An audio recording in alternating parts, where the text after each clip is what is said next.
नमस्कार, मैं हूं आस्था कौशिक। ब्रेकिंग न्यूज में आपका स्वागत है। उत्तराखंड कांग्रेस की अंदरूनी खींचतान एक बार फिर से सतह पर आ गई है। इसका जरिया बना है हरीश रावत का वो खत जिसे उन्होंने प्रदेश कांग्रेस अध्यक्ष यशपाल आर्या को लिखा था। इस खत में उन्होंने सितारगंज में अपने प्रत्याशी और मुख्यमंत्री विजय बहुगुणा का प्रचार वो करना चाहते थे। उन्हें प्रचार करने की अनुमति मिली नहीं, लेकिन ये खत मीडिया को जरूर हाथ लग गया, मीडिया के सामने लीक हो गया। वो ये पूछ रहे हैं कि आखिर खत के इस खुलासे का खेल किसने किया। हम अपने इस खास प्रोग्राम में खास तौर पर चर्चा करेंगे कि आखिर क्या है इस खत के खेल का मतलब। लेकिन सबसे पहले आपको दिखाते हैं ये खास रिपोर्ट।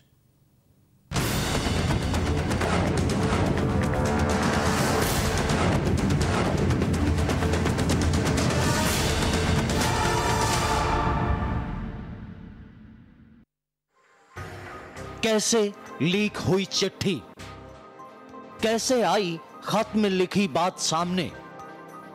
हरीश रावत ने उठाए सवाल। उत्तराखंड के मुख्यमंत्री विजय बहुगुणा पार्टी में एकजुटता का कितना ही दावा क्यों न कर लें, लेकिन कांग्रेस की अंदरूनी खींचतान थोड़ा भी मौका मिला नहीं कि सामने आ ही जाती है। सितारगंज में मुख्यमंत्री के चुनाव प्रचार के लिए हरीश रावत ने सूबे के अध्यक्ष यशपाल आर्य को एक चिट्ठी लिखी। उन्हें प्रचार के लिए न्योता तो नहीं मिला, उल्टा ये चिट्ठी ही लीक होकर सबके सामने आ गई, जिससे हरीश रावत बेहद खफा हैं और इसे मुद्दा बनाने में लगे हैं। नहीं, मैंने अनुरोध किया है और मैंने कहा है कि मैं उत्सुक हूँ। यदि आवश्यकता हो तो प्रदेश कांग्रेस जो है जब भी कार्यक्रम बनाए मुझे बता दें और समय पर बता दें। वहीं सितारगंज की जंग में विजय बहुगुणा को केवल अपनों पर ही भरोसा है। यही वजह है कि अब तक उनके प्रचार अभियान में पार्टी के नेताओं की बजाय उनके परिवार के ही सदस्य दिखाई दे रहे हैं। अब तक किसी भी बड़े कांग्रेसी नेता को सितारगंज में उन्होंने फटकने भी नहीं दिया है। इससे माना जा रहा है कि बहुगुणा को अपनी पार्टी के ही नेताओं पर भरोसा नहीं है। हालांकि सवाल पूछे जाने पर मुख्यमंत्री दावे करने में पीछे नहीं रहते, लेकिन अभी तक उनकी तरफ से किसी को कोई न्योता नहीं मिल पाया है। मेरी उनसे स्वयं बात हो चुकी है और पहली दूसरी 2 तारीख को तो हरक सिंह रावत आ रहे हैं, 2 तारीख को वहाँ प्रदीप टमटा आ रहे हैं और 5 तारीख को या 3 तारीख को हरीश रावत जी आ रहे हैं। मैंने पिच तैयार कर दिया है, अब मेरे खिलाड़ी आके वो छक्का मारेंगे। विजय बहुगुणा सितारगंज में फैमिली पावर दिखा चुके हैं, लेकिन देवभूमि के कद्दावर कांग्रेसी नेता अभी तक प्रचार अभियान से गायब हैं। ऐसे में सवाल उठता है कि क्या बहुगुणा को अपनी ही पार्टी में किसी पर भरोसा नहीं? क्या उत्तराखंड कांग्रेस अब भी धड़ों में बटी हुई है? ब्यूरो रिपोर्ट, महुआ न्यूज लाइन।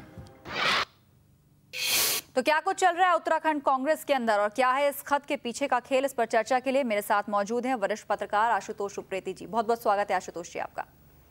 आशुतोष जी, इस खत के पीछे का आखिर क्या खेल है? एक तरफ हरीश रावत खत लिखते हैं और कहते हैं कि मैं प्रचार करना चाहता हूं, दूसरी तरफ विजय बहुगुणा जो हैं वो तारीख गिनवा रहे हैं कि फला तारीख को वो चुनाव प्रचार करने आ रहे हैं। यशपाल आर्य कहते हैं कि उन्हें भला किसी की परमिशन की जरूरत है, लेकिन ना तो अभी तक न्योता दिया गया है और ना ही अभी तक परिवार के अलावा कोई चुनाव प्रचार के लिए कांग्रेसी नेता वहां पहुंचा है। देखिए, उत्तराखंड कांग्रेस की जो स्थिति है वो एक डिवाइडेड हाउस की तरह है। आपको पता होगा कि जब बहुगुणा जी को मुख्यमंत्री बनाया गया था तो उस समय जो अल्मोड़ा के सांसद हैं प्रदीप टमटा जी, उन्होंने खुल करके हरीश रावत के खेमे में आकर के खेमेबंदी की और हरीश रावत के समर्थन में प्रचार किया, बयानात दिए। इससे पार्टी हाईकमान भी काफ़ी नाराज हुआ।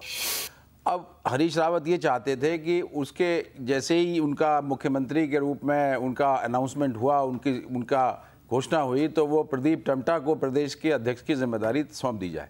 लेकिन पार्टी हाईकमान इसके लिए तैयार नहीं हुआ और उन्होंने यशपाल आर्य को ही प्रदेश अध्यक्ष बनाए रखा। ये एक सबसे बड़ी वजह है हरीश रावत के नाराज रहने की, क्योंकि यशपाल आर्य जब से प्रदेश के अध्यक्ष बने हैं उन्होंने हरीश रावत के गुट को किनारे करने का काम किया है और उनको किसी तरह की तरजीह उन्होंने नहीं दी है, न चुनाव, न टिकट के बंटवारे में और न बाद में, और संगठन में भी उनके आदमियों को किनारे करने की कवायद पिछले कई सालों से होती रही है।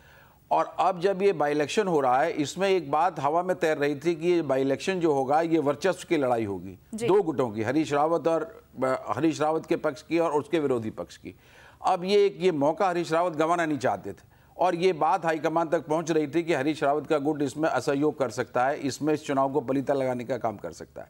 इससे बचने के लिए उन्होंने एक खत लिखा प्रदेश अध्यक्ष को कि मेरी अगर जरूरत हो तो मैं इस चुनाव में प्रचार करने के लिए तैयार हूं। ये बड़ा आश्चर्यजनक लगता है कि हरीश रावत के कद का नेता अगर चिट्ठी लिख करके परमिशन मांगे तो ये बात सीधी सीधी समझ में आने वाली नहीं लगती है। और इस पत्र को लीक होने में भी कहा जा रहा है कि यशपाल गुट के लोगों का ही हाथ है, ताकि वो हाईकमान के सामने ये बात को स्पष्ट करना चाहते हैं, मैसेज देना चाहते हैं कि हरीश रावत जो है इस बाई इलेक्शन को लेकर के राजनीति कर रहे हैं और वो ये नहीं चाहते हैं कि भाई विजय बहुगुणा की इस उपचुनाव में जीत हो।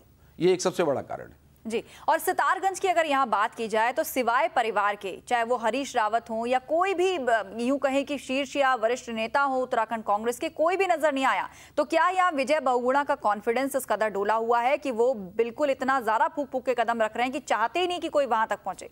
देखिए, ये बात बिल्कुल सही है कि विजय बहुगुणा की भी ये वर्चस्व की लड़ाई है और उनके लिए ये आखिरी मौका है जी। वो इस चुनाव में किसी तरह का जोखिम मोल लेने को तैयार नहीं है और उनको ये बात मालूम है कि उनको किन परिस्थिति में मुख्यमंत्री बनाया गया है और उनको मुख्यमंत्री बनाने के बाद किस तरह की खींचतान, किस तरह की खेमेबाजी उत्तराखंड कांग्रेस में बरकरार है। ये कहने की बात है कि भाई उत्तराखंड में यूनिटी है, एकता है, लेकिन ये बात सतह पर दिखाई देती है। अंदर खाने उत्तराखंड कांग्रेस कई खेमों में बटी हुई है। उसमें जो है डॉक्टर इंदिरा हृदय का गुट भी है, जो कहने को इस समय हरीश रावत के खेमे में पहले भी थी, लेकिन आज वो भी पाला बदल चुकी है। हरक सिंह रावत वैसे नाराज हैं। हरक सिंह रावत अपने पोर्टफोलियो को लेकर नाराज हैं। वो चीफ मिनिस्टर के कैंडिडेट से उतर करके एक बहुत अमहत्वपूर्ण पोर्टफोलियो उनको दे दिया गया है, उसके वजह से वो नाराज हैं। और भी जो हरीश रावत गुट के जो एमएलए हैं वो इस बात को लेकर के इस बात को पचा नहीं पा रहे हैं कि उनके नेता की इसके बाद क्या दुर्गति होने वाली है। और ये बात भी निश्चित है कि अगर विजय बहुगुणा इस चुनाव अच्छे मतों से जीत जाते हैं, जिसमें हरीश रावत के गुट का किसी तरह का कोई सहयोग नहीं होता है, तो निश्चित रूप से उत्तराखंड की राजनीति जो है वो बदलेगी, उसके राजनीतिक समीकरण बदलने वाले हैं। इस बात को लेकर के हरीश रावत आशंकित है जी। इसके अलावा अगर बात की जाए कि एक तरफ विजय बहुगुणा की इनसिक्योरिटी या कहें कि उनका ये कॉन्फिडेंस नहीं है कि कोई इस प्रकार से आए उनके यहाँ पर चुनाव प्रचार करे, खासतौर से हरीश रावत जैसे नेता हूं, इसके पीछे क्या एक वजह ये भी हो सकती है कि अगर वो वहां पर भारी मतों से विजयी हो जाते हैं और कई कांग्रेसी नेता चुनाव प्रचार में हिस्सा ले लेते हैं तो कहीं ना कहीं एक क्रेडिट जो वो लेना चाहते हैं अपने आप को, क्योंकि उत्तराखंड के लिहाज से अगर देखा जाए तो लोग बाग अभी भी विजय बहुगुणा को, चाहे वो सियासत से जुड़े लोग हों या उत्तराखंड से जुड़े लोग हैं, वो उतना उत्तराखंड का नेता विजय बहुगुणा को नहीं मानते हैं। तो अगर भारी मतों से जीतेंगे तो सारा क्रेडिट उनको जाएगा। ये बात निश्चित है कि अगर राजनीतिक कद की आप बात करें, राजनीतिक वजन की बात करें, तो हरीश रावत इसमें भारी पड़ते हैं, क्योंकि वो कई वर्षों से उत्तराखंड की राजनीति करते रहे। बिल्कुल। और वो मुख्यमंत्री पद के बड़े सशक्त और प्रबल उम्मीदवार भी थे। लेकिन अब उनको चूंकि वो इस चुनाव की लड़ाई, इस मुख्यमंत्री पद की लड़ाई में हार चुके हैं, उनको पीछे हटना पड़ा है।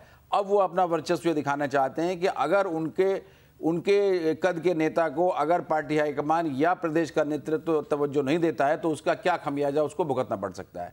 ये एक बात वो साबित करना चाहते हैं।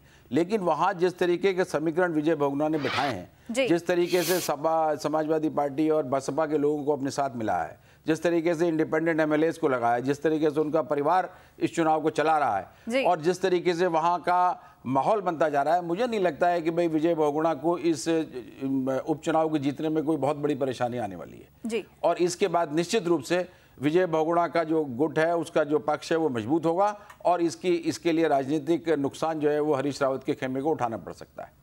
हमारे साथ अजय झा जी जुड़े हुए हैं, हमारे दिल्ली संवाददाता हैं फोन लाइन पे। अजय जी, यहाँ पर बात हो रही है खत के खेल की, आखिर कैसे लीक हुआ यह खत जिससे लेके हरीश रावत नाराज हैं और आखिर वहां पर भी उसके बाद भी एक तरीके से कांग्रेस के जो अंदर की गुटबाजी है एक बार फिर से सामने आई है, भले ही सीएम कहते रहे कि हम सब एक हैं।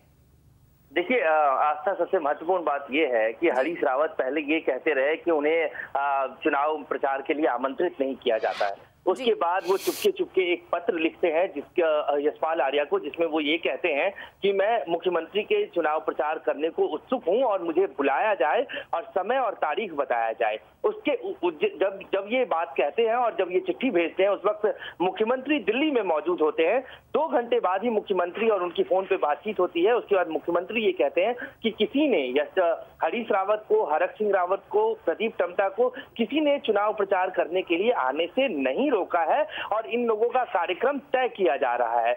उसके बाद एक दिन के बाद हरीश रावत ये कहते हैं कि मुख्यमंत्री ने आश्वासन जरूर दिया कि उन्हें चुनाव प्रचार के लिए बुलाया जाएगा, लेकिन अभी तक उनको पीसीसी प्रदेश कांग्रेस कमेटी की तरफ से इस बारे में कोई सूचना नहीं मिली है कि किस तारीख को उन्हें सितारगंज जाना है। और साथ ही वो ये कहते हैं कि ये एक गोपनीय पत्र था जो मैंने यशपाल आर्या पीसीसी प्रेसिडेंट की हैसियत से उनको भेजा था और उसको वहां से मीडिया में लीक कर दिया गया। और इस बात को लेके वो काफी नाराज हैं कि पार्टी के अंदर का जो ये अंतर्विरोध है वो मीडिया में सार्वजनिक हो रहा है।